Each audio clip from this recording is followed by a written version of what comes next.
Un saludo cariñoso, fraterno a los pueblos hermanos de Chile, de Perú, de Colombia y a sus gobernantes, al presidente de Chile, Sebastián Piñera, al presidente de Colombia, Iván Duque, al presidente de Perú, Francisco Sagasti.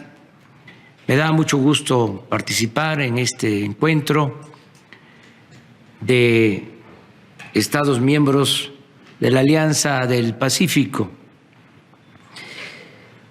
Mi intervención va a tratar básicamente sobre nuestra experiencia en enfrentar esta doble crisis, la sanitaria, la pandemia y la crisis económica. Doy por entendido y aceptamos la necesidad de fortalecer nuestras relaciones en todos los órdenes, en lo económico, en lo social, en lo cultural, en lo comercial. Y solo puntualizar que debemos todos, cada quien, de acuerdo a su realidad, a su circunstancia, entender de que ir a una nueva normalidad después de la pandemia implica también aceptar de que hay una nueva realidad en el mundo y en nuestros países. Ya no se puede continuar con las mismas estrategias. Tenemos que reinventarnos en todos los órdenes.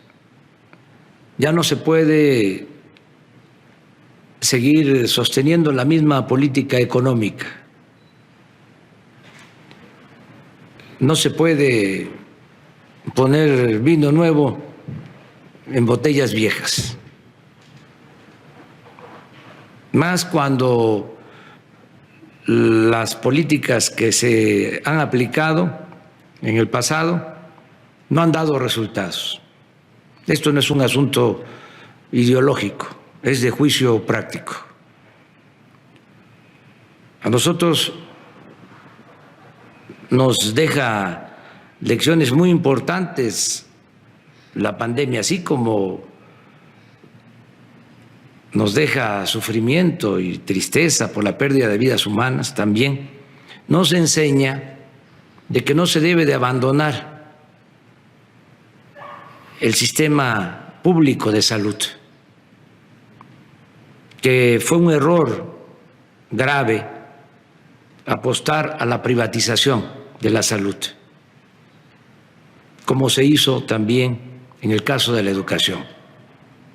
Nosotros actualmente, por esa política privatizadora, tenemos un déficit de médicos y de especialistas. La educación y la salud no son privilegios, son derechos de los pueblos. Entonces, tenemos también que revisar, decía,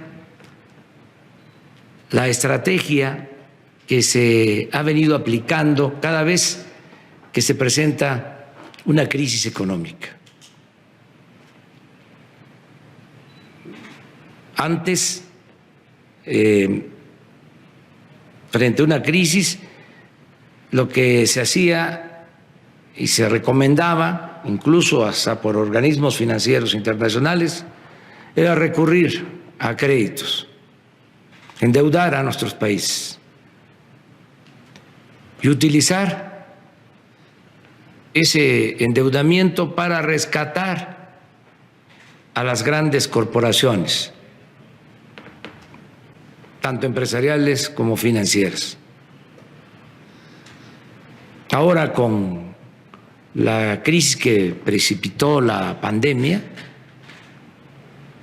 nosotros optamos por rescatar primero al pueblo, a la gente más necesitada, empezar a apoyar, a reactivar la economía de abajo hacia arriba, desde la base de la pirámide hacia arriba.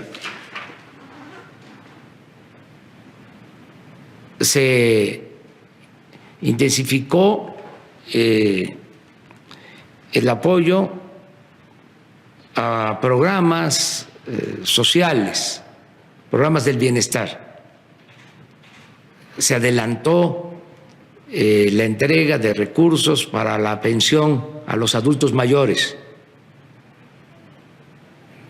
para que no salieran los adultos mayores de sus domicilios y se cuidaran.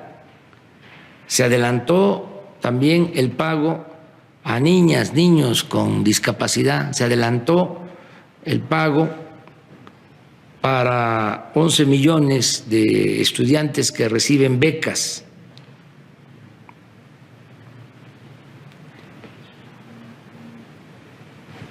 Toda esta inversión que se dirigió a la base de la pirámide social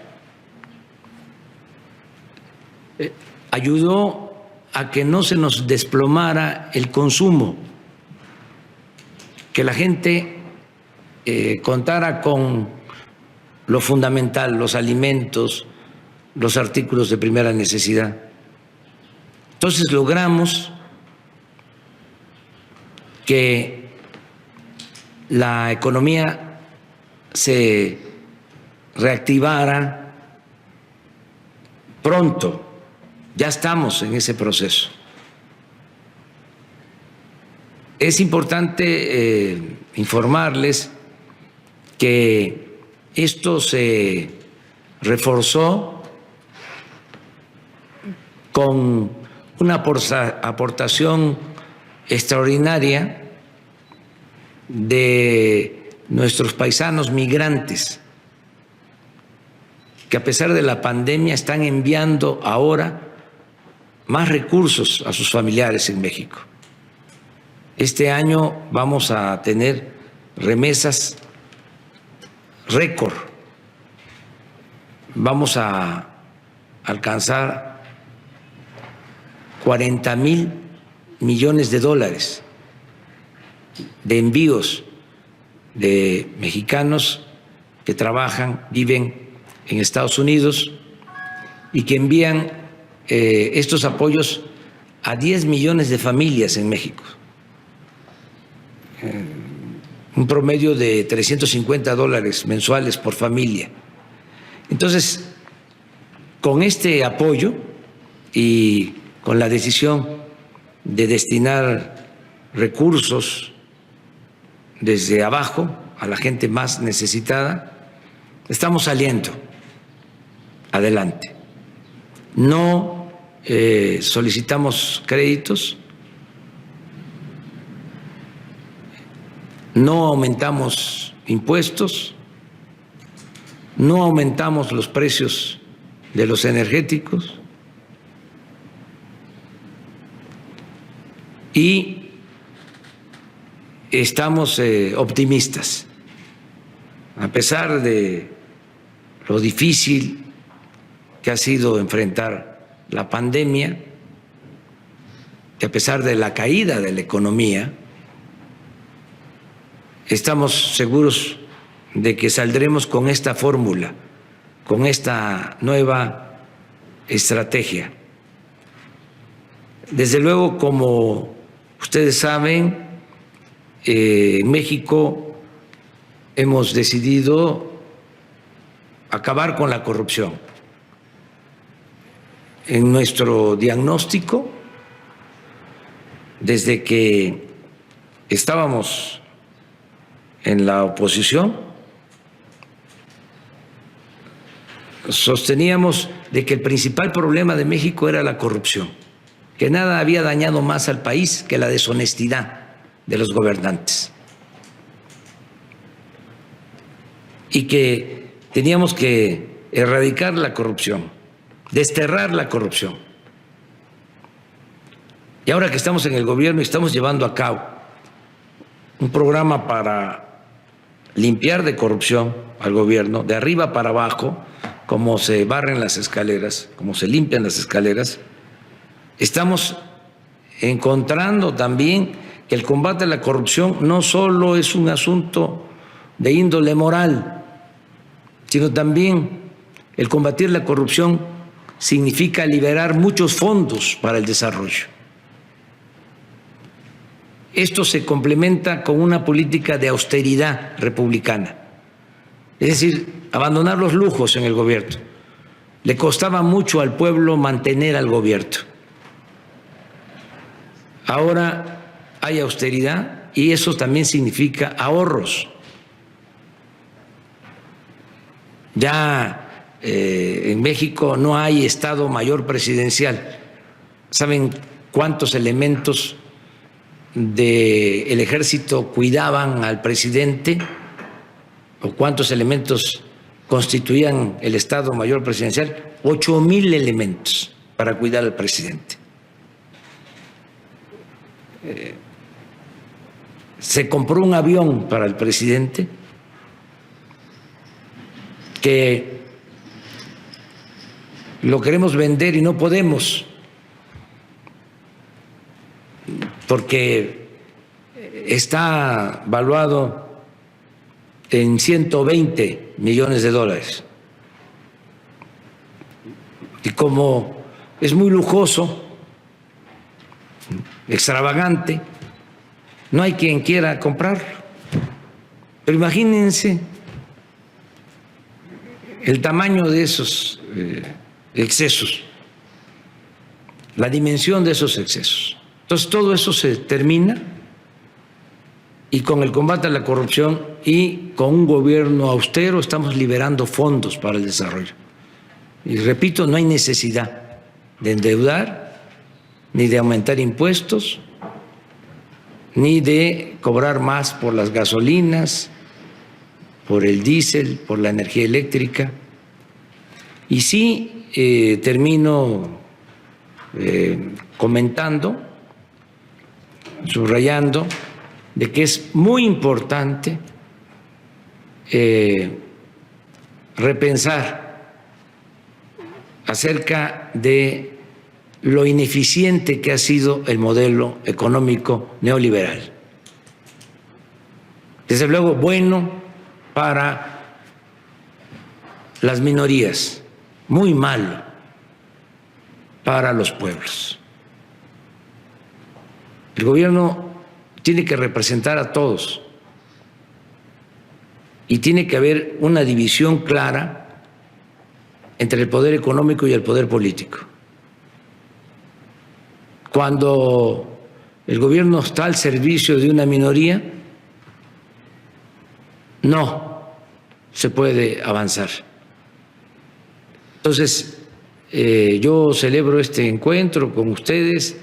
La verdad, muchas gracias al presidente Piñera, que es ahora el responsable, el coordinador de este encuentro y de la alianza que está por concluir su mandato, y le deseo lo mejor al presidente Duque, que va a tomar la estafeta. A mí me gustaría pues tener esta reunión de manera presencial, pero ya sabemos que no es posible por cuestiones sanitarias, por la sana distancia que se tiene que mantener, pero ya va a pasar esto, y nos vamos a encontrar en lo personal. Un saludo también al presidente del Perú. Nos da mucho gusto que se haya decidido elegirlo como presidente. Del Perú, el presidente Sagasti, que a pesar de la situación interna, él representa la conciliación y deseamos que salga adelante por el bien de su pueblo. Y también pues nosotros apoyamos el ingreso a la alianza de Singapur y desde luego el ingreso de Ecuador. Votamos por eso y ojalá se pueda lograr lo más pronto posible. Ya nada más termino diciendo que vamos a firmar las declaraciones, en particular lo que tiene que ver con la firma de la Declaración de Santiago de Chile. Que viva Chile y que viva Colombia y que viva Perú y que viva nuestra América.